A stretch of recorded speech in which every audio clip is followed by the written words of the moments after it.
শহীদ রাষ্ট্রপতি জিয়াউর রহমান আরাফাতের ময়দানে যে কাজটা করে দিয়েছিলেন, লক্ষ লক্ষ হাজিরা, শুধু বাংলাদেশের হাজিরা, বিশ্বের 257টা দেশ, যত দেশ থেকে মানুষ হজ করতে আসে ওই গাছের নিচে আশ্রয় নেওয়া লাগে। ও গাছটার নামই হয়ে গেছে জিয়া, সাজারাতুল জিয়া বা জিয়া ট্রি বলে। আমি মেনারা মসজিদে নিজে খুতবা শুনেছিলাম 16 সালে। ইমাম সাহেব ওনার নাম ধরে দোয়া করছিলেন, যদিও ওনার ভাষা আরবি, আমি বাংলাটা বলছি যে আল্লাহ জিয়াউর রহমান জিয়া সাহেবকে তুমি মাফ করে দাও। আরাফাতের ময়দানে দোয়া এমনিতেই কবুল হয়, এটা গ্যারান্টি দিয়েছেন বিশ্বনবী মুহাম্মদ রাসূলুল্লাহ সাল্লাল্লাহু আলাইহি ওয়াসাল্লাম। শহীদ জিয়াউর রহমান, আল্লাহ তার জীবনের ভালো কাজগুলো যেন কবুল করে। বিশেষ করে আরাফাতের ময়দানের এই কাজটা কিয়ামত পর্যন্ত এখানে জারি থাকবে। নিমের ফলগুলো পড়ে আর একটা গাছ তৈরি হয়, এটা সাদগায়ে জারিয়া। কিয়ামত পর্যন্ত কবরে যেন আল্লাহ ওনাকে জান্নাতুল ফেরদাউস নসিব করে। তার স্ত্রী অসুস্থ, আপনারা শুনেছেন, উনি এখন চিকিৎসাধীন আছে। আল্লাহ রাব্বুল আলামিন সুস্থ করে দেশের মানুষ দেশে যেন ফেরত নিয়ে আসেন।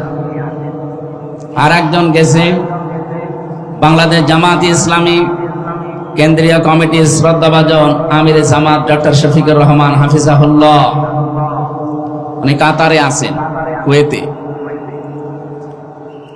আল্লাহ রাব্বুল আলামিন তাকেও যেন সহি সালামতে দেশে ফিরিয়ে নিয়ে আসেন। আর একজন গিয়েছে আল্লাহর রাস্তায়, এ আর আসবে না,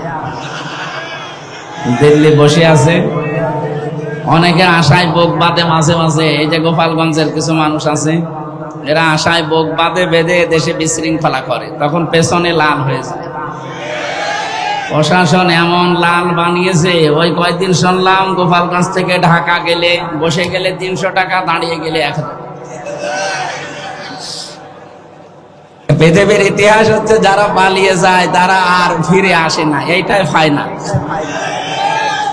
805 বছর আগে পালিয়েছে লক্ষণ সেন, আজও আসেন, আর আসার সম্ভাবনাও নেই। কথা বলেন না কেন?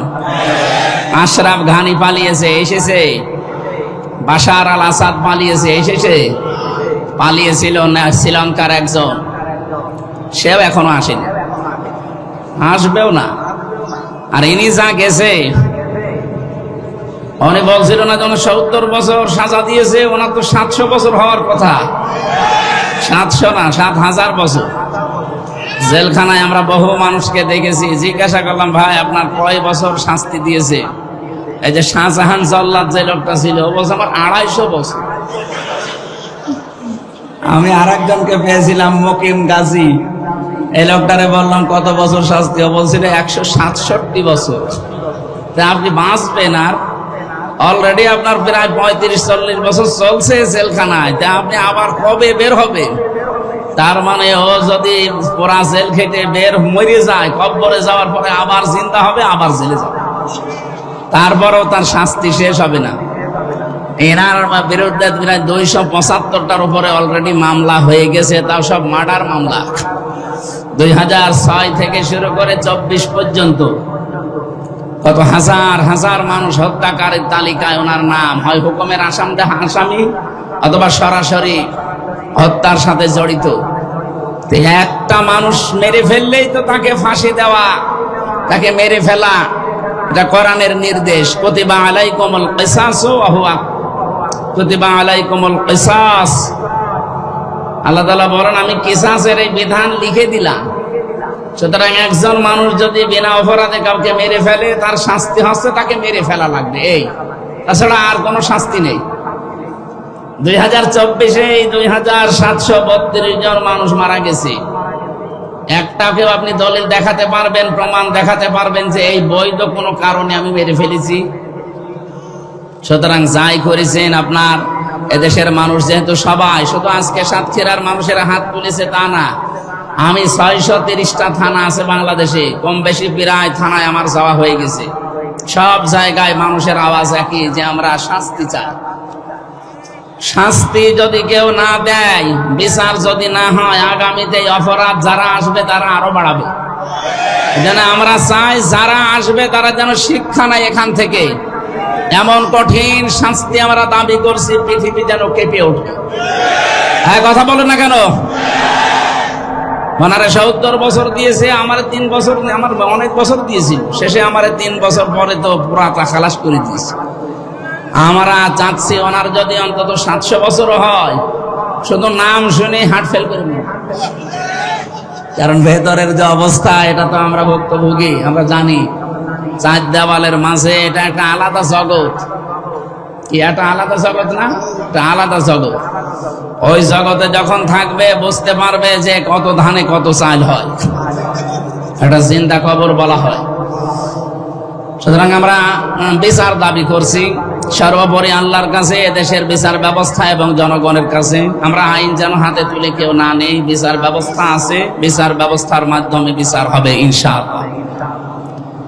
আজকের মাহফিলে বিশেষ করে যাদের নাম জানিও না, নিতেও পারি নাই, বসে আছে শ্রদ্ধাভাজন ব্যক্তিবর্গ। এই মানুষগুলোকে আল্লাহ যেন হায়াতে তাজ্জাবা সিহাতে কুল্লিয়া কোরআনের ইজ্জতে দান করেন, বলেন আমিন। এদের মা বাবাকেও যেন আল্লাহ কোরআনের ইজ্জতে আজকে মাফ করে দেন। আরো জোরে বলেন। যার মাধ্যমে আসলাম, আমাদের বাবুল ভাই আপনাদের এলাকার সন্তান। আমি তো খুব ব্যস্ত হয়ে গেছি জেলখানা থেকে বের হয়ে। প্রতিদিন কোথায়, কালকে ছিলাম চট্টগ্রামের লোহাগড়া, সারা রাত ধরে সেখান থেকে এসে আজকে দিনের বেলা ছিলাম ঝিনাইদহ, মাগরিবের পরে ছিল মনে হয় যশোর, ওটা কোন জায়গা যেন, রূপদিয়া, এই যে এখন এখানে। কালকে আবার কোথায় আছে আল্লাহ জানে। এই আমার শরীরও আর মানে সাপোর্ট দিচ্ছে না, প্রতিদিন 2টা 3টা, এরপরে বাড়ি থেকেও সাপোর্ট দিচ্ছে না। ম্যাডাম বলছে এত দরকার নেই। তারপর সাতক্ষীরার আর যশোরের নাম শুনলে আমার আশা লাগে, কারণ এসব জেলায় আসলে মনে হয় যে আমি মায়ের কোলে আছি। আমার বিভাগ এইটা খুলনা বিভাগ, বাংলাদেশের 8 বিভাগের ভেতরে এই বিভাগের প্রতি একটু মায়া বেশি, কারণ এখানে আমার জন্ম, যেহেতু জন্মগতভাবে এই মায়া মহব্বত এখানে আল্লাহ তৈরি করে দিয়েছে। আমি দোয়া করছি খুলনা বিভাগের মাটির নিচে যারা ঘুমিয়ে আছে, বিশেষ করে যার নাম শুনলাম মঈনুদ্দিন নাকি মঈজউদ্দিন হামিদি, আমি নাম শুনেছি এর আগেও, আল্লাহ রাব্বুল আলামিন। এরপরে আহসানুল্লাহ খান বাহাদুর সাহেব, এই মানুষগুলোকে আল্লাহ কবরে যেন জান্নাতের সুউচ্চ মাকাম দান করেন, বলেন আমিন। এখানে যারা এসেছেন কষ্ট করে এত রাত পর্যন্ত, যদিও কথা বলা ঠিক না, আগামী থেকে আল্লামা সাইদি সাহেবের মতো ওই নিয়ম করে নেব ইনশাল্লাহ। এসার পরে উঠে পড়বো, রাত 9টা 9:30 অনুষ্ঠান শেষ। আমাদের তাহাজ্জুদও পড়া হবে, ফজরের নামাজ হবে, সকালে কর্মজীবনে যাওয়া যাবে। তাছাড়া এইভাবে রাত 12টা 1টা পর্যন্ত করে নামাজ কালামও ঝামেলা হয়ে যায়। আগামী থেকে নিয়মটা পালন করা যাবে না ইনশাল্লাহ। মাওলানা আমিরুল ইসলাম বেলালি, এই যে ওয়ালারুয়া ফুটবল ময়দানে মনে হয় সামনে বছর একটা দাওয়াত নিয়েছে, পুরা সাতক্ষীরা জেলায় ওইটা একটা, আর ওদিকে শ্যামনগরে একটা নিয়েছি। এই জেলায় এই 2টা করবো ইনশাল্লাহ।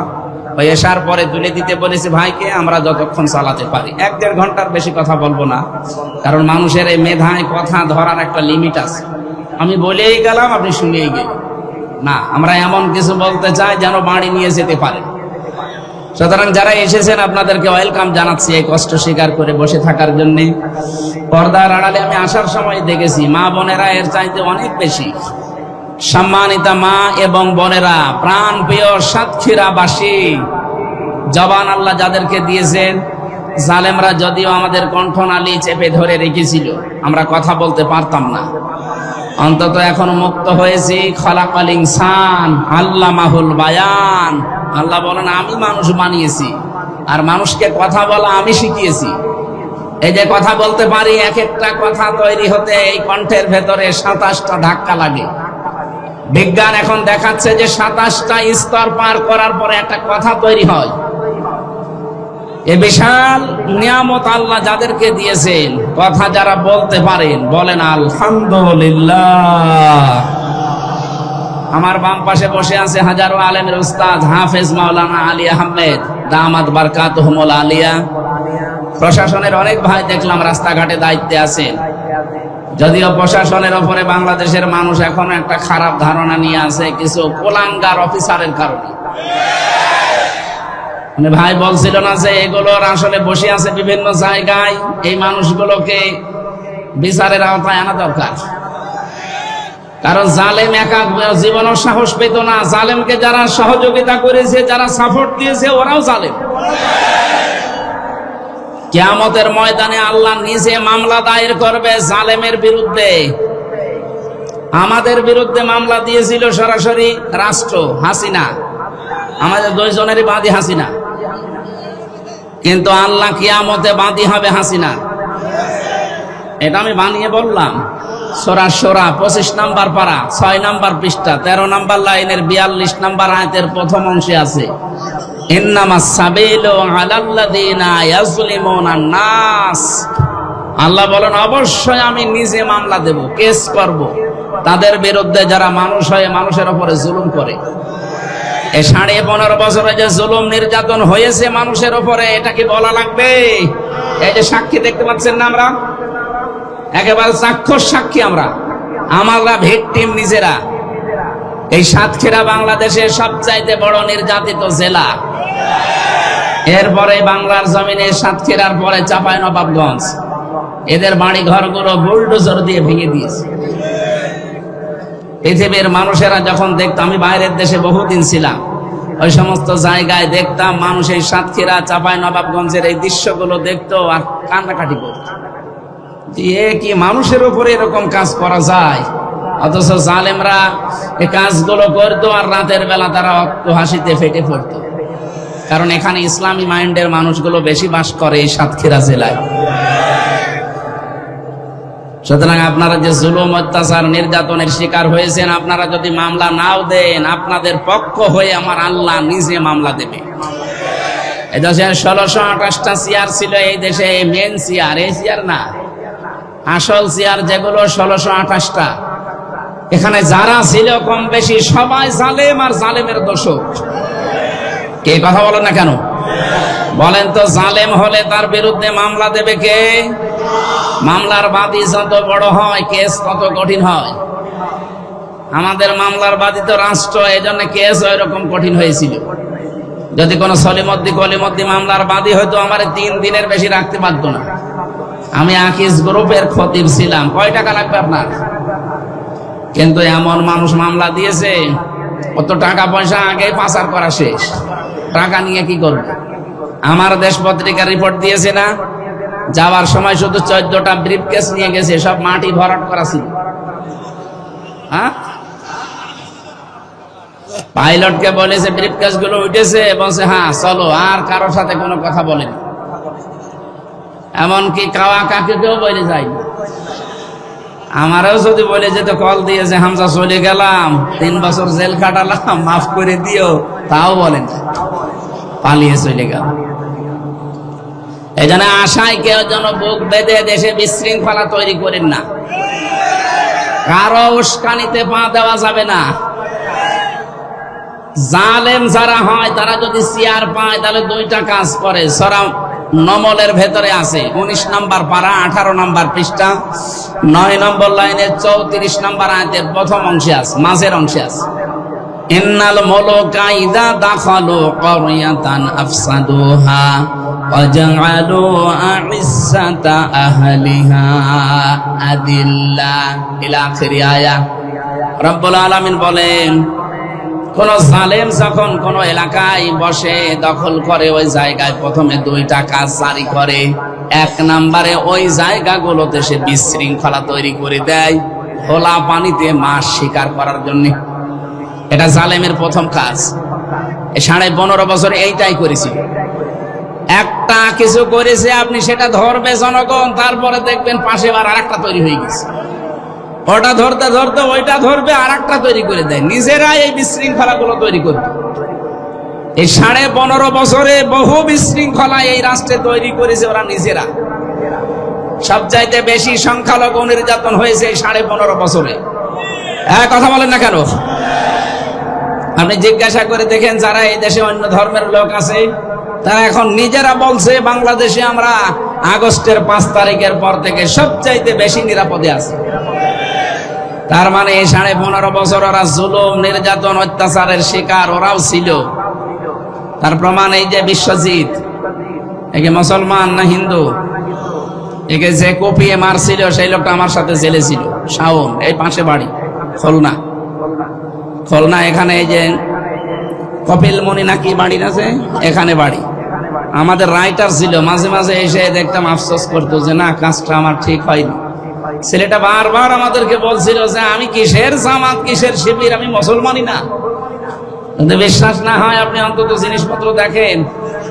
তারপরও আমরা মানি না, ওরে একেবারে জায়গায় শেষ করে দিয়েছি। কিন্তু আমার জীবনের আফসোস, এখন আমার মা বাবা আমার খোঁজ নেয় না। আমার যাদের মন রক্ষার্থে এই কাজ করলাম, তারাও এখন আমার খোঁজ নেয় না। আমি ফাঁসির আসামি ছিলাম, এখন আমার এই যে যাবজ্জীবন 30 বছর জেল খাটা লাগবে। অন্তত কাজকর্ম করে দিচ্ছে, এই জন্য 22 বছর অন্তত জেলে থাকাই লাগবে। তা আমার জীবনে আর কি থাকবে?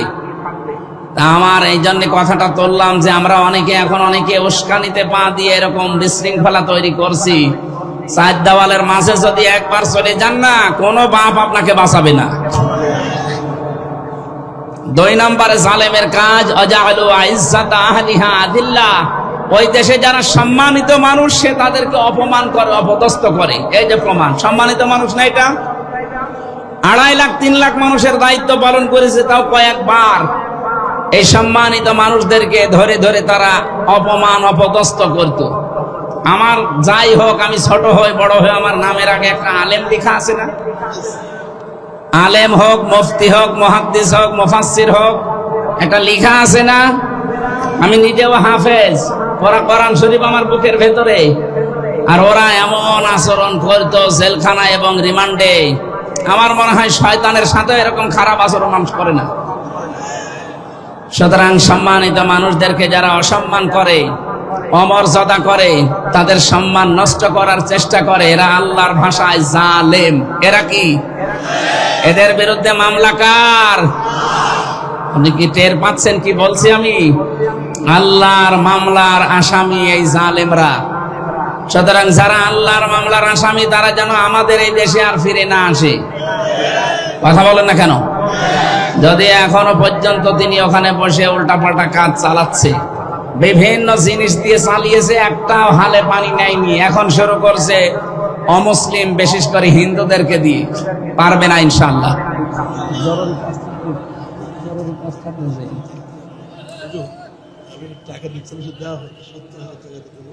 এখানে মাহফিলে আমাদের প্রধান অতিথি আজকে হাবিবুল ইসলাম, হাবিব ভাই 70,000 টাকা দান করেছে। বলেন মারহাবা। আল্লাহ যেন ওনার মা বাবাকে টাকার ওসিলায় মাফ করেন, এবং ওনার যে উদ্দেশ্য, এখানে 50 দিয়েছে, কমিটি কই? কমিটির কাছে দিয়ে দেন, আরো 20 পরে দিয়ে যাবে ইনশাআল্লাহ। আল্লাহ রাব্বুল আলামিন তার এই টাকাকে ইসলামের জন্য, কোরআনের এই প্রচারের জন্য কবুল করেন, আমিন। সম্মানিত ভাইরা, আমি যেটা বোঝাচ্ছিলাম, আমরা যেহেতু অন্তত কথা বলতে এখন পারি, জবান আল্লাহ আমাদেরকে দিয়েছেন। আরেকবার বলছি আলহামদুলিল্লাহ। দরুদ পড়ছি, সালাম পাঠাচ্ছি আমাদের নবী, মানবতার মহান শিক্ষক মুহাম্মদুর রাসূলুল্লাহ সাল্লাল্লাহু আলাইহি ওয়াসাল্লামের প্রতি। আমরা আজকে তেলাওয়াত করেছি সূরা আহজাব 44-45, দুইটা আয়াত পড়েছি। আমরা তাফসীরুল কোরআন মাহফিল লেখা দেখলাম। আমাকে আল্লাহ যতটুকু জ্ঞান দিয়েছেন তার আলোকে তাফসীর আকারে কথা বলতে চাচ্ছি। আপনারা সময় দেবেন না ইনশাআল্লাহ? পড়েন, এবার জবান খুলে পড়েন। আউযু বিল্লাহি মিনাশ শাইতানির রাজীম। বিসমিল্লাহির রহমানির রহিম। ইয়া আইয়ুহান নাবিয়্যু ইন্না আরসালনাকা বিল শাহিদাও ওয়া মুবাশশিরাও ওয়া নাযীরা وَدَاعِيًا إِلَى اللَّهِ بِإِذْنِهِ وَسِرَاجًا مُنِيرًا। صدق الله العظيم। 73টা আয়াত আছে, আমরা মাত্র 2টা আয়াত পড়লাম, 45, 46। সূরা আহজাব, আহজাব মানে দল সমূহ, হিজবুন এক বছর, আহজাব বহু বছর। দলের কথা আল্লাহ কোরআনে দিয়েছেন, এই জন্যে বহু মানুষ মনে করে এ দল, এ কথা বলার দরকার কি? একদম কওমাহু ইয়াউমাল কিয়ামাতি ফাআওরাদাহুমুন নার ওয়া বিসাল বিরদুল মাওরুদ। সূরা হুদ 12 নম্বর পারা, 12 নম্বর পৃষ্ঠার 1 নম্বর লাইনের 98 নম্বর আয়াতে, যে হাফেজ আমার পাশে বসে আছে, যে কোন তাফসীর আপনি দেখবেন এই আয়াতের বাংলা অর্থ হচ্ছে এটা, কোন নেতা যদি জাহান্নামে যায়, ওই নেতার যারা অনুসারী তারাও তার সাথে জাহান্নামে যাবে।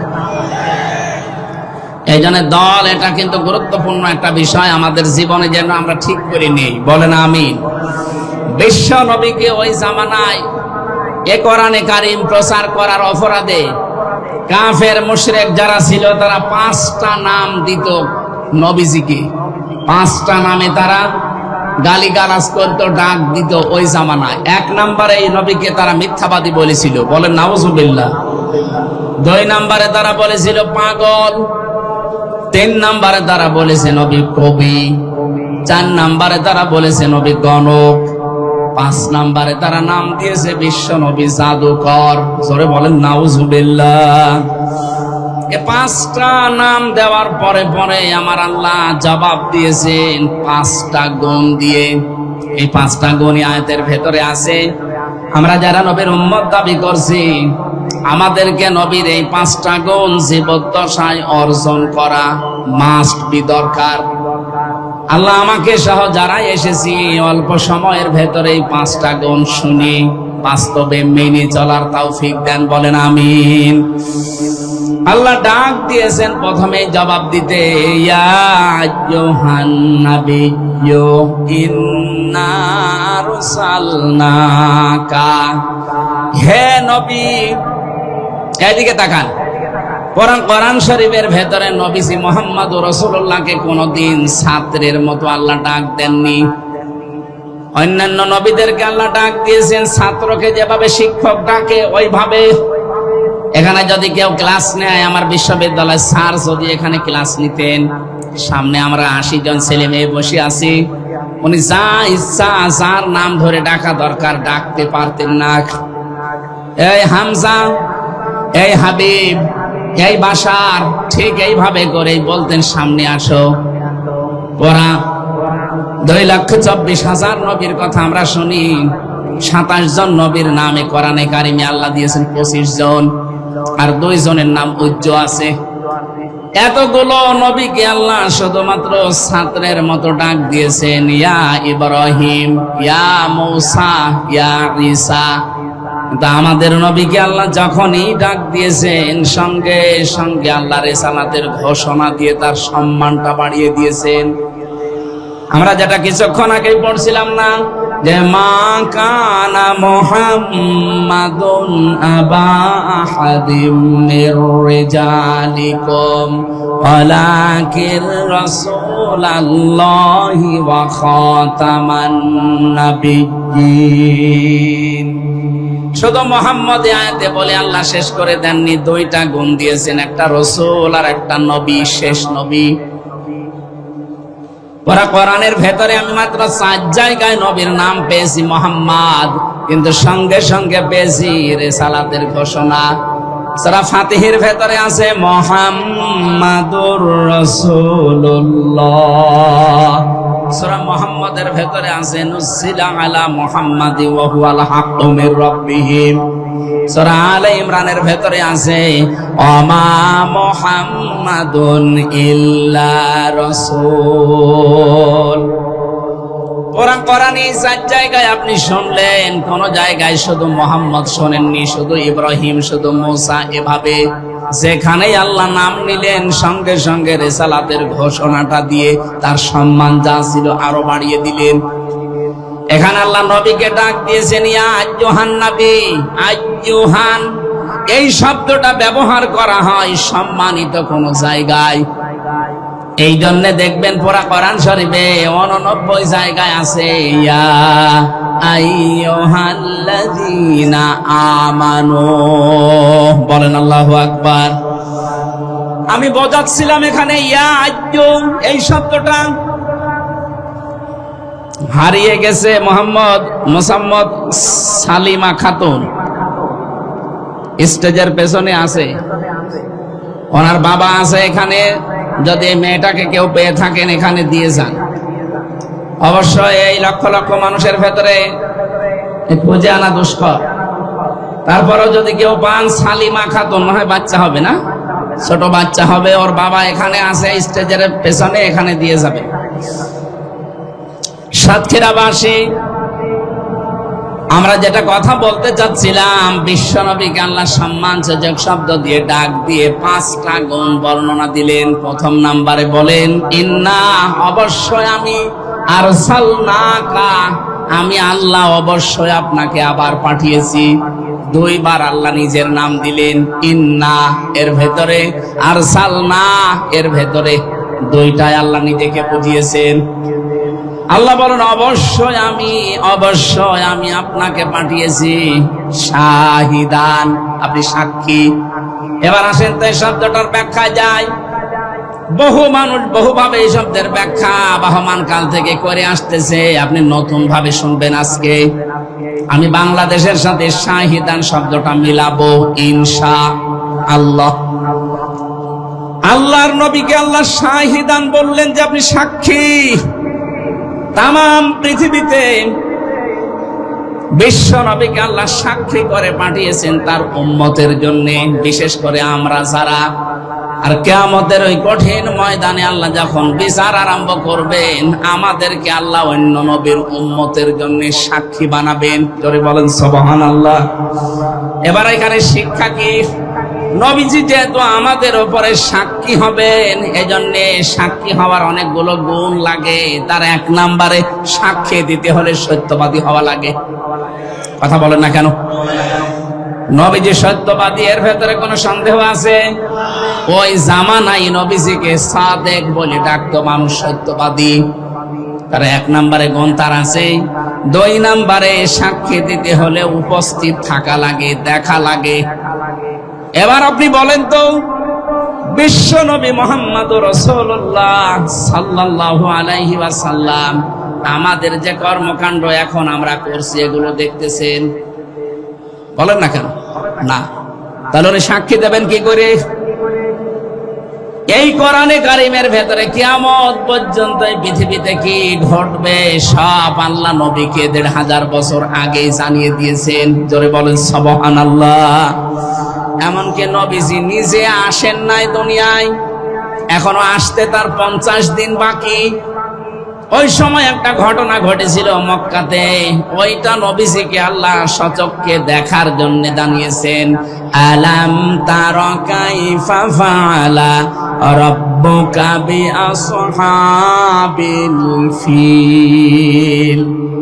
ভালো করে বলেন, সারা জীবনে আয়াতটা পড়েছেন। এখানে শিক্ষা কি? আল্লাহ বলেন, হে নবী আপনি কি দেখেননি এই চোখ দিয়ে? তারা মানে এই চোখ দিয়ে দেখা, আর নাজারা মানে গবেষণা করে দেখা। হে নবী আপনি কি দেখেননি এই চোখ দিয়ে হাতিওয়ালাদের সাথে আপনার রব কি ব্যবহার করেছিলেন? বলেন তো, যখন এই ব্যবহার হাতিওয়ালাদের সাথে আল্লাহ করেন, কাজফে মাকল বানিয়ে দেন, ওই সময় নবী উপস্থিত ছিল। কথা বুঝতেছেন? ওই সময় তো নবী দুনিয়ায় আসেন নাই, ওই ঘটনারও 50 দিন পরে তার জন্ম। তাহলে আল্লাহ তারা দিলেন কেন? এই জন্যে তাফসীর মাহফিলে আসতে হয়। যেটা দেখে দেখে বলা যায় তার নাম তারা। আপনি তো আসেননি দুনিয়ায়, দেখলেন কি করে? নবীজিকে আল্লাহ দেখার কথা এই জন্যে জানিয়েছেন। হে নবী, যদি ওই ঘটনার সময় আপনি ছিলেন না, কিন্তু কোরআনে কারিমে আমি আল্লাহ আয়াত নাযিল করার মাধ্যমে আপনাকে আমি জানালাম। তার মানে দেখলে মানুষ যেভাবে বিশ্বাস করে কোরআনের কথা, আপনার উম্মতেরা ওর চাইতে 100 ভাগ বেশি বিশ্বাস করা লাগবে। তারপরে আপনি সাক্ষী দিতে পারবেন। যেহেতু কিয়ামত পর্যন্ত দুনিয়াতে কি হবে সব আল্লাহ কোরআনে কিন্তু ইঙ্গিত দিয়ে দিয়েছেন। আর নবীজির উপর এটা নাজিল হয়েছে। বিশ্ব নবীতে সব আগের থেকে তিনি আল্লাহর কাছে জেনে ফেলেছেন। এই জন্য কিয়ামতের দিন তিনি আমাদের জন্য সাক্ষী হওয়ার একেবারে দেখে দেখে দিলে যা হতো, কোরআনে কারিম আল্লাহর নবীর উপরে নাজিল হওয়ার কারণে তার সাথে 100 ভাগ বেশি কার্যকর হবে। সূরা বাকারার 143 নম্বর আয়াতটা এর দলিল আছে, ওয়া কাযালিকা জাআলনাকুম উম্মাতাও ওয়াসাতাল লিতাকুনু শুহাদা আলান নাস ওয়া ইয়াকুনার রাসূলু আলাইকুম শাহিদা। আল্লাহ পাক বলেন, তোমাদেরকে আমি মধ্যম পন্থা জাতি বানিয়েছি, তোমাদেরকে আমি সাক্ষী বানাবো কিয়ামতের দিন। আর তোমাদের উপরে আরেকজন সাক্ষী আছে, তিনি আমার রাসূল। আমি বারবার এই দুইটা শব্দ বলছি, সাক্ষী আর রাসূল। কেন? কিয়ামতের দিন আমাদের বিরুদ্ধে, আমাদের পক্ষে, বিরুদ্ধে নাই পক্ষে সাক্ষী দেবে আমাদের নবী। সাক্ষী দেওয়ার যতগুলো গুণ ছিল তার ভেতরে আছে না নেই? আরো জোরে বলেন। দুনিয়ার ময়দানে কেউ যদি হিংসার বশবর্তী হয়ে অহংকার করে কারো উপরে কোনো শাস্তি চাপিয়ে দেয়, তাহলে সে সাক্ষ্য দেওয়ার অযোগ্য হয়ে পড়ে। এদিকে তাকান, একটা দুই জায়গায় কোরআনে পাবেন আপনারা, সূরা মায়েদায়, ওয়ালা ইয়াজরিমান্নাকুম শানাআনু কওমিন ইলা আখির আয়াত। আমি আয়াতটা পড়লেই যেন কেমন আমার ভয় লাগে। আল্লাহ বলেন, হিংসার বশবর্তী হয়ে রাগ কন্ট্রোল করতে না পেরে কোন ব্যক্তি, কোন সমাজ, কোন রাষ্ট্র, কোন দল, কোন গোষ্ঠী, কোন জাতি তার উপরে যেন এমন অত্যাচার করবা না যে তারা নিঃশেষ হয়ে যায়। এটা হিংসার বশবর্তী হয়ে করা যাবে না। অথচ 15.5 বছরে তাকান, এইটাই হয়েছে। কথা বলেন না কেন? হিংসার বশবর্তী হয়ে কোন ব্যক্তিকে, কোন দলকে, কোন জাতিকে, কোন সমাজকে, এই দেশে কিছু মানুষ আছে শুধু হিংসা করে তাদেরকে শেষ করে দিয়েছে। যারা হিংসা করে, অহংকার করে, অথবা রাগ কন্ট্রোল করতে না পেরে একটা ভালো মানুষের উপরে, নিরপরাধ মানুষের উপরে কিছু চাপিয়ে তাকে ধ্বংস করে দেয়, নষ্ট করে দেয়, নিঃশেষ করে দেয়, কোরআনে কারিমে আল্লাহ জানিয়েছেন এই মানুষগুলো সাক্ষী দেওয়ার অযোগ্য হয়ে পড়ে। 4 নাম্বার, আমি ভালো করে খেয়াল করার জন্য বলছি শিক্ষিত মানুষদেরকে, আল্লাযীনা ইয়ারমুনাল মুহসানাতি সুম্মা লাম ইয়াতু বিআরবা'াতি শুহাদা ফাজলিদুহুম 80 জালদা ওয়ালা তাকবালু লাহুম শাহাদাতান আবাদা ইলা আখির আয়াত। সূরা নূরের 4 নম্বর আয়াতে আল্লাহ জানিয়েছেন, কোন নিরপরাধ মুহসিনা নারী যারা ওই বিষয় একেবারে গাফেল, ওই বিষয়ে কিছু জানে না, সৎ চরিত্রের অধিকারী, এরকম কোন মহিলার উপরে কেউ যদি জিনার তহমত দেয় আর যদি 4 জন সাক্ষী জোগাড় করতে না পারে, তাহলে তার 2টা শাস্তি দুনিয়ায় দেওয়া লাগবে। 1 নম্বরে তাকে 80টা বেত মারা লাগবে। 2 নম্বরে জীবনেও কোনোদিন তার সাক্ষী আর গ্রহণ করা হবে না, সে সাক্ষীর অযোগ্য হয়ে যাবে। বলেন তো, সাক্ষী দেওয়ার জন্য এরকম প্রায় 27টা গুণ পেয়েছি আমি তাফসিরে। বিশ্ব নবীর ভেতরে একটা একটা করে দেখতে গেলে আপনি প্রত্যেকটা বিষয় পেয়ে যাবেন। 4 নাম্বারটা বোঝার বিষয়ে, কোন নিরপরাধ মানুষের ওপর যদি একটা দোষ চাপিয়ে তাকে আপনি নিঃশেষ করে দেন, আপনি বিশ্বাস করতে পারেন দুনিয়ায় সাক্ষী দেওয়ার আপনি অযোগ্য হয়ে গেছেন। দলিল সূরা নূর 4 নাম্বার আয়াত, মাঝের অংশে আছে, ওয়ালা তাকবালু লাহুম শাহাদাতান আবাদা। এবার বলেন তো, নবীজির সাক্ষী দেওয়ার যে যোগ্যতাগুলো আমরা একটা একটা করে শুনছি, উনি যদি কিয়ামতে আমাদের বিরুদ্ধে সাক্ষী দেয়, কত মানুষ আমরা যাব সামনে, বলবো হে নবী আমরাও আপনার উম্মত, একটু সুপারিশ করে আমারে পার করেন। নবীজি এগিয়েও আসবেন, সঙ্গে সঙ্গে ফেরেশতারা ওর মাঝখানে এরকম পর্দা দিয়ে দেবেন। বিশ্ব নবী বলেন কি পর্দা দিলে? এগুলো আমার উম্মত, আমি সুপারিশ করবো এদের জন্য। আওয়াজ দেওয়া হবে নবী এগুলো আপনার উম্মত, ঠিক আছে? আপনি দুনিয়া থেকে বিদায় নেওয়ার পর আপনার রেখে আসা ইসলাম, আপনার আদর্শ এরা উলট পালট করে ফেলেছিল। আর যেটা সবচাইতে বেশি হচ্ছে বাংলাদেশে, এক কথা বলছে না কেন? আপনি দেখবেন মিলিয়ে আসল ইসলাম নবীজি যেটা রেখে গেলেন ওইটা এখন আর খবর নেই, সব বানানো ইসলাম চলছে। তাও তো আমাদের খুলনা বিভাগ আমরা অনেক বেঁচে আছি।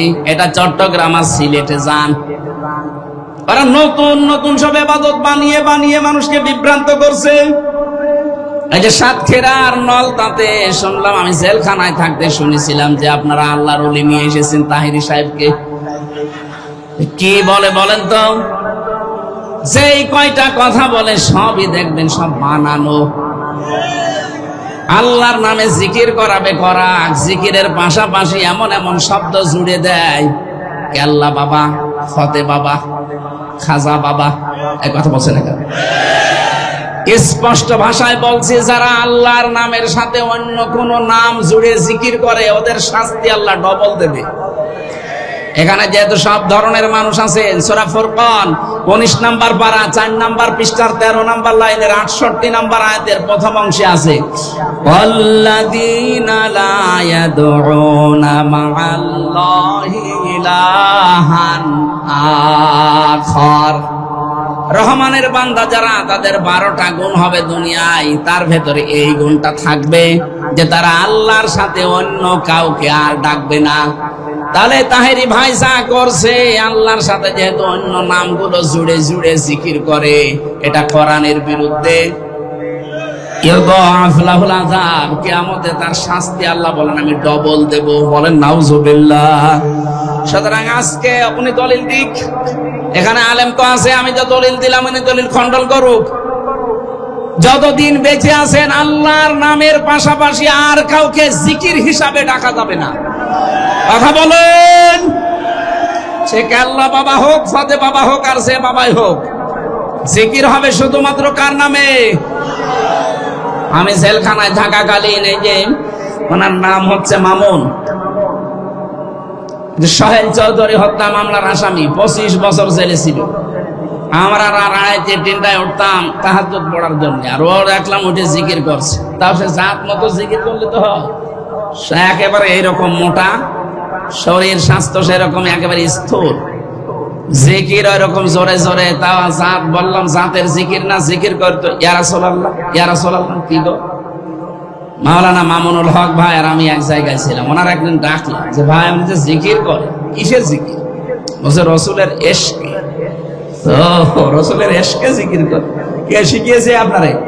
বলছে সবুজ পাগড়িওয়ালা একজন এসেছিল জেলে, মাছ ভান্ডারির বাবা, জমি জায়গা নিয়ে কি ঝামেলায় পড়েছিল, জেলে এসেছিল, ওনার সাথে আমি ছিলাম, উনি আমারে এই জিকির শিখিয়েছে। বলেন তো কিসের জিকির আপনি করেন? ওনারে বললাম যে ভাই এটা জিকির না, জিকির হবে শুধুমাত্র আল্লাহর নামে, রাসূলুল্লাহর নামে কোনো জিকির নেই। রাসূলুল্লাহর নামে দরুদ আছে। লোকটা পরিবর্তন হয়ে গিয়েছিল, পরবর্তীতে বের হয়ে এখন কোথায় আছে জানি না। বলেন, এই যে মানুষকে বিভ্রান্ত করার জন্য আপনি বানানো জিকির তৈরি করে দিলেন, এরকম 43টা 44টা চলছে বাংলাদেশে বানানো ইবাদত, যেগুলো ইসলামে নেই, সব ওই ভণ্ডগুলো বানিয়েছে।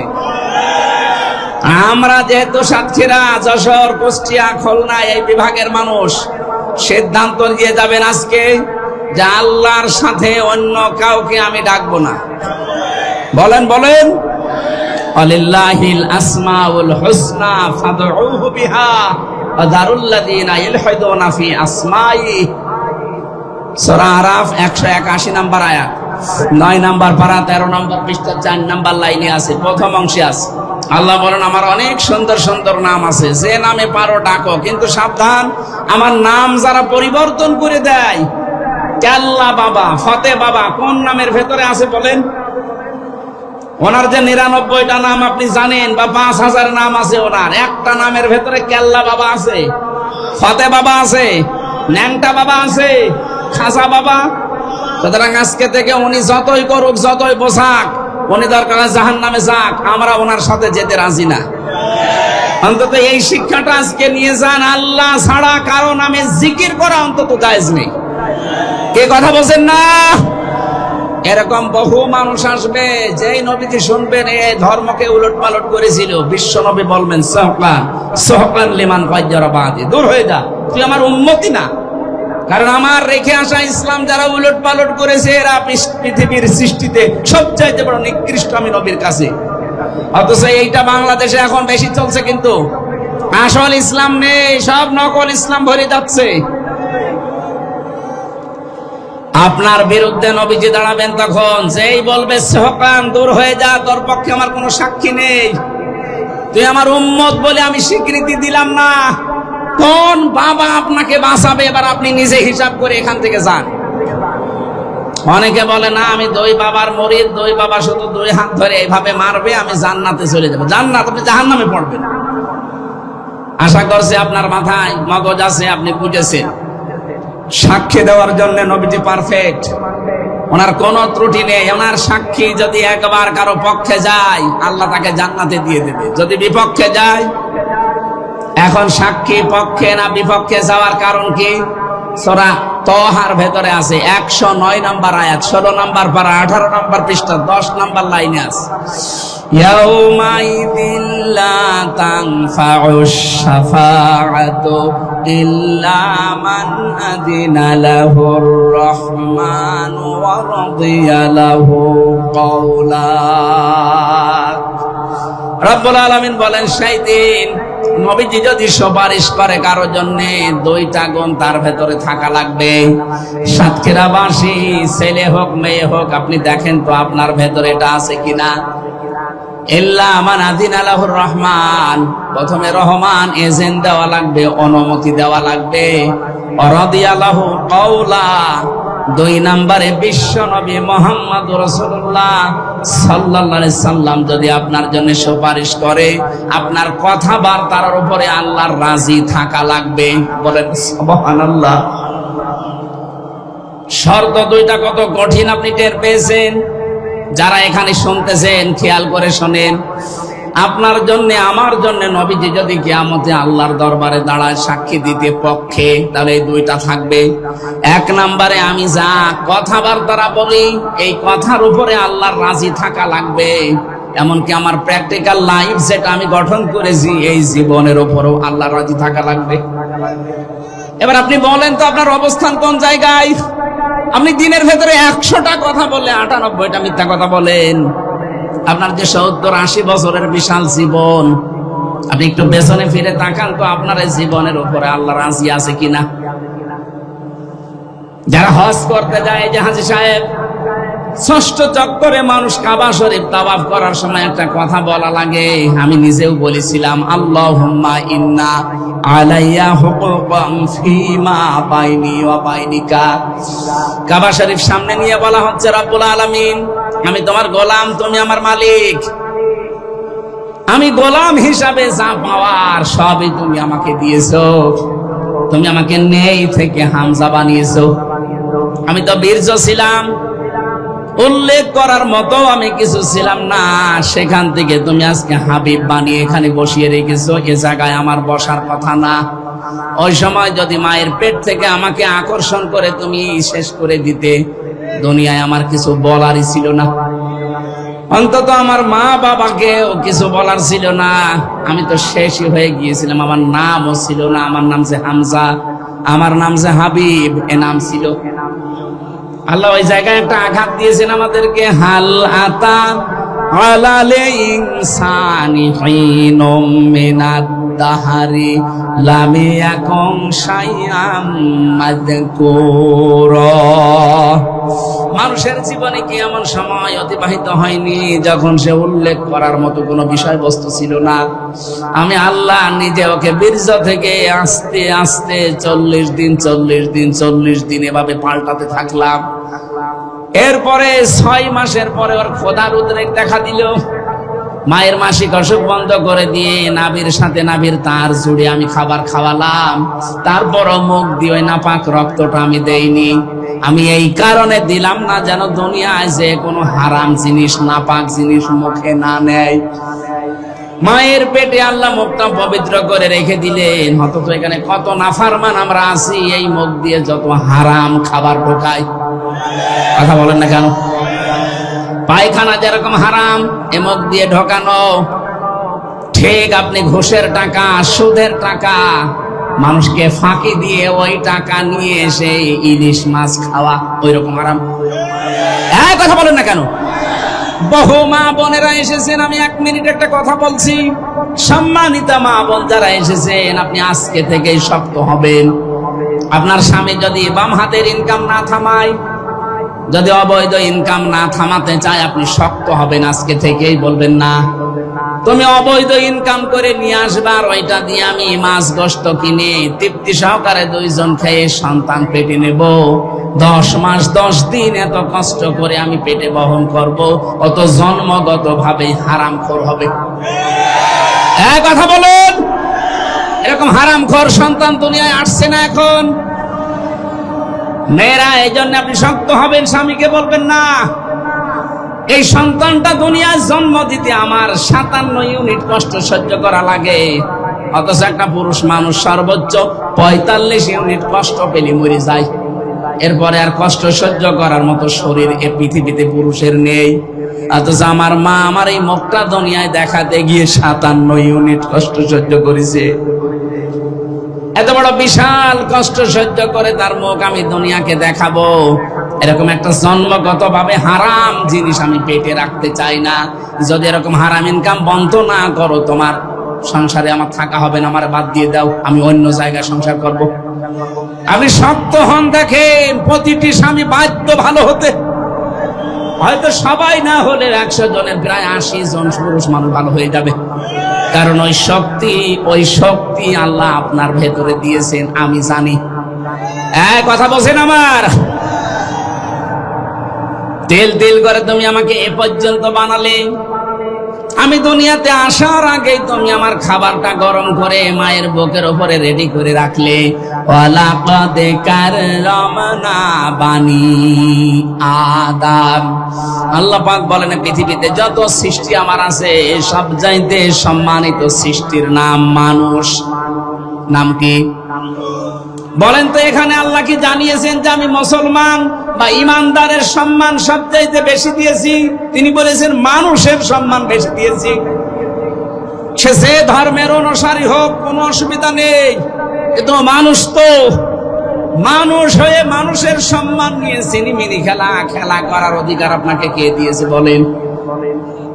অথচ এই দেশে আমরা দেখতে পেলাম সবচাইতে বেশি মানুষের সম্মান নিয়ে খেলা করা হয়েছে। আগামীতে কেউ যেন মানুষের সম্মান নিয়ে খেলা করতে না পারে। এটাতে কত বড় দামি জিনিস আল্লাহর কাছে। বিশ্ব নবী মসজিদে নববীতে বসে আছেন, হঠাৎ একটা লাশ সামনে দিয়ে যাচ্ছিল। নবীজি দাঁড়িয়ে গেলেন। সাহাবীরা বলে, হুজুর এটা ইহুদির লাশ, কেন দাঁড়ালেন? বিশ্ব নবী বলেন, সাহাবীরা ইহুদি, তাতে কি হয়েছে? এটা তো মানুষ, আদম সন্তান। এত সম্মান যাদের আল্লাহ দিয়েছেন আমরা সচক্ষে দেখতে পেয়েছি, সে মানুষের কোনো দামই এই দেশে ছিল না। কুকুর শ্রীগালের মতো আচরণ করা হতো। কথা বলেন ঠিক কিনা? মানুষের সম্মান দেওয়া লাগবে। ধর্ম যে ধর্ম মেনে চলে চলুক, ওর এখতিয়ার এটা। যেহেতু ধর্মে কোনো বাড়াবাড়ি নেই, জবরদস্তি নেই, লা ইকরাহা ফিদ্দিন। এদেশে যে যে ধর্ম অনুসরণ করে করুক, কিন্তু বান্দা কার?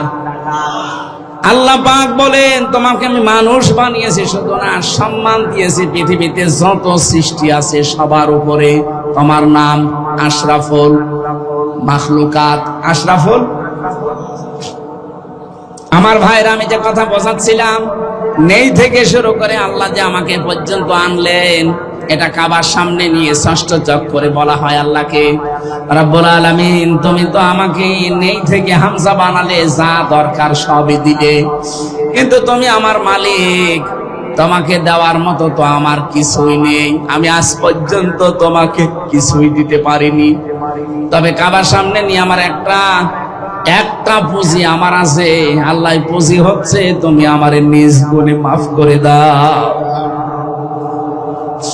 এখানে কিয়ামতের দিন আল্লাহ যদি কাউকে মাফ করতে চায়, বাংলার মুসলমানেরা এটা ভালো করে শোনেন, আল্লাহ যদি মনে করেন আমি হাবিবকে মাফ করে দেব কিয়ামতে, কোটি কোটি মানুষের সামনে থেকে আস্তে করে আড়াল করে নেবেন, কুদরতের চাদর দিয়ে তিনি ঘিরে ফেলবেন চারিদিকে।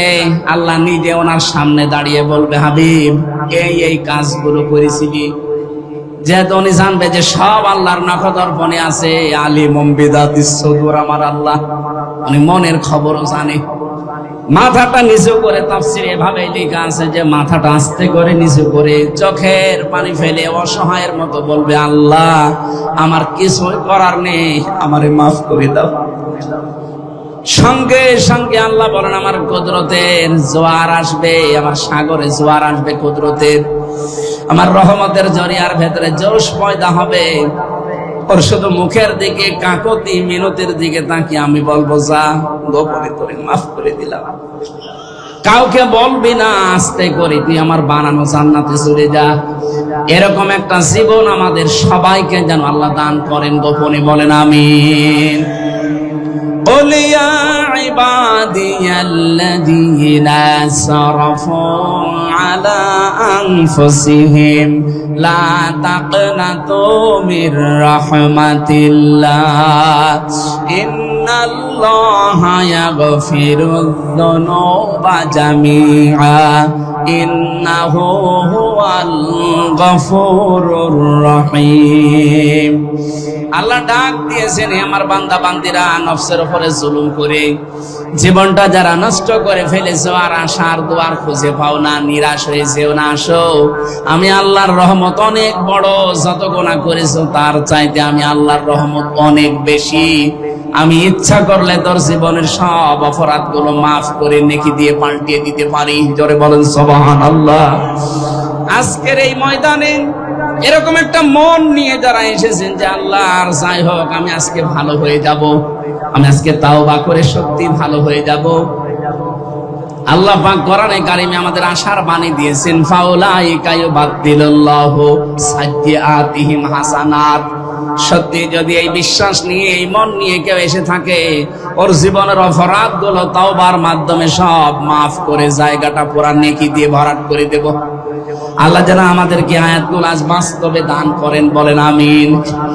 সাক্ষী হওয়ার জন্য, নবী যেহেতু সাক্ষী, এজন্য এদিক ওদিকে যাওয়া যাবে না। কাজটা ঠিক করে নিন, আপনি আসলে সুপারিশ পাওয়ার যোগ্য কিনা। 2 নম্বরে আমাদেরকে আল্লাহ সাক্ষী বানাবেন অন্যান্য নবীদের উম্মতের উপরে। তাহলে সাক্ষী হওয়ার জন্য যে গুণগুলো দরকার, একটা গুণ তো আমাদের ভেতরে নেই। আমরা না আছি সত্যবাদিতার তালিকায়, কথা বলে না কেন? না আছি আমরা দেখে দেখে সাক্ষী দিতে পারবো, কারণ দেখে সাক্ষী দিতে হলে কোরআন আপনাকে জানা লাগবে। কিয়ামতের ময়দানে নূহ নবীর উম্মতকে আল্লাহ যখন হাজির করবেন, তারা তো বলবে যে না, কিসের সাক্ষী, আপনি আমাদের জামানায় তো ছিলেন না। তখন বলা লাগবে, না আমরা ছিলাম না তাতে কি, এমন একটা কিতাব আমরা পেয়েছি যেটা সত্যই সত্য।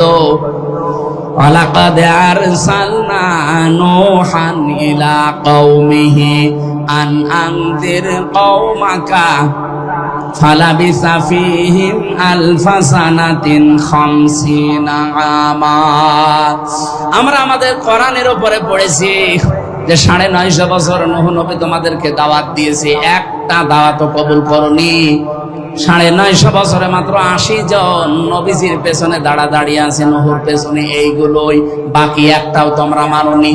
ওরা তখন আশ্চর্য হয়ে বলবে, আবার কেমন সাক্ষী, হাজার হাজার বছর পরে যারা দুনিয়ায় গেল, অথচ আমাদের পক্ষে একেবারে দেখে দেখে সাক্ষী দিচ্ছে। এখানে এইটা জানার মাধ্যমে কিয়ামতে আমরাও সাক্ষী হতে পারবো। আমার মনে হয় এখন আমি আর চালাতে পারছি না, 11:30 বাজে, কুষ্টিয়া যেতে যেতে রাত 4টা-5টা বেজে যাবে, রাস্তা যে ভাঙ্গা। আগামীতে আবার আসলে কথা বলবো 9টা, 8টা, 8:30টায় উঠে এরপরে যতক্ষণ চালাতে পারি চালাবো। আমরা এখন অনেকে এখন ব্যস্ত, চলে যাব বাড়িতে। আল্লাহুম্মা আমিন।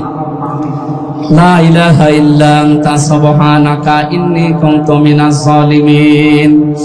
গভীর রজনী, এখন রাত 11:30 পার হয়ে যাচ্ছে। রব্বুল আলামিন পুরা 5টা তাফসীর আকারে বলতে গেলে বহু সময় দরকার। আমি একটা পয়েন্ট বলেছি, যতটুকু সাক্ষীর বিষয়ে শুনেছি পরিপূর্ণ সাক্ষী দাতা হিসাবে আমাদেরকে তৈরি করে নাও। এ মাহফিল 2 দিন ব্যাপী এখানে চলছে। আল্লাহ তাআলা যারা এই আয়োজনে আঞ্জাম দিয়েছে, আমার বাবুল ভাই, আসাদ ভাই সহ যত যুবকেরা এই মাহফিলের জন্য শ্রম দিয়েছে, আসার সময় দেখলাম এটা মনে হচ্ছে জান্নাতের বাগান তারা সাজিয়েছে। নিজেদের বাড়ি ঘরও তারা এত সুন্দর করে সাজায় না। কোরআনের প্রসারের জন্য যারা এত সুন্দর আয়োজনে আঞ্জাম দিয়েছে, এদেরকে কবুল করে নাও রব্বুল আলামিন। দেশটা যখন অন্তত জালেমের হাত থেকে তুমি আমাদেরকে দিয়েছো, এ দেশে তোমার বিধানটাও জারি করে দাও। চর্মচোখে যেন দেখে যেতে পারি 56,000 বর্গ মাইল তোমার কালাম দিয়ে চলছে। আল্লাহ তাআলা আজকের মাহফিলের প্রধান অতিথি আমাদের অভিভাবক, শ্রদ্ধাভাজন বড় ভাই, সাবেক এমপি জনাব হাবিবুল ইসলাম হাবিব। রব্বুল আলামিন তার জীবনের ভালো কাজগুলো কবুল করো, অন্যায় কাজগুলো মাফ করে দাও, তার মা বাবাকেও ক্ষমা করে দাও।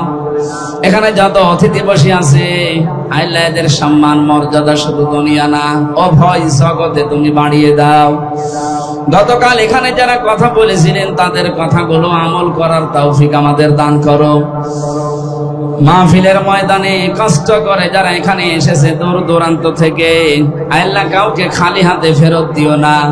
আমার যে 2টা হাত তুমি মেহেরবানি করে পরিপূর্ণ করে দাও। এলাকায় মাটির নিচে যারা ঘুমিয়ে আছে, কোরআনের ইজ্জতে মাফ করে দাও। আগামীতে এই অনুষ্ঠানটা বিশাল আকারে কোরআনের প্রসারে তুমি মঞ্জুর করো আল্লাহ। যত মানুষ আমার সাথে অসুস্থ আছে, শেফায়ে কামেলা আজেলা নসিব করো। আল্লাহুম্মা গফিরলি ওয়ারহামনি ওয়াহদিনি ওয়াফিনি ওয়ারযুকনি ইয়া রাব্বাল আলামিন। লা ইলাহা ইল্লা আনতা সুবহানাকা ইন্নী কুনতু মিনাজ জালিমিন। মরণ আসলেই যেন আমাদের এই মুখে জারি হয়ে যায়, লা ইলাহা ইল্লাল্লাহু মুহাম্মাদুর রাসূলুল্লাহ। আসসালামু আলাইকুম।